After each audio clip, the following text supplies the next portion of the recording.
এমন ভাবে লুকাই তৈব ই হুজিন দেখি তো জানো কেউ খুঁজে না পায়। সোনের বাড়ি দেখলো শান্তি একটা চুমা দিল। দেই তো আশেপাশে কেউ আসেনি, নাই এবার লুকাইলাই। যাক লুকানো শেষ, কেউ দেখে আমি নাই। আগে ভুট্টা কথা ফালাইলে আশেপাশে কেউই তুমি নাই। যদি চলো ডালে ডালে আমি চলি এবার পাতায় জায়গা। পাতায়, তুমি এনতে জায়গা যাও পরে আমি কই লয়ে যামুগা। আমার জীবন আমি বহুত বলদ দেখছি, কিন্তু তার মতন এমন বলদ আমি দেখি নাই। আমি তাড়াতাড়ি দৌড় দেই, তাড়াতাড়ি যাইয়া এই স্বর্ণের বাড়ি লয়ে আমি যামুগা। মাটি শক্ত।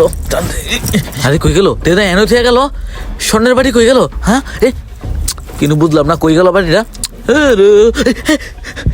পাইছি, বাহ বাবা সোনার থান পাই গেছি। ক্লান্ত হয়ে গেছে একবারে। আমার বাড়ি ধরে লেছে, আমার কলজা তার দিয়ে লেছে। দৌড় দেই, আমার বাড়ি দে। কি হইছে? তুই আমার আরে সোনার কে বাড়ি তোর ধরে লেছো। সোনার বাড়ি? হ্যাঁ হ্যাঁ? এটা আমার বাড়ি, আমার বাড়ি তাই না।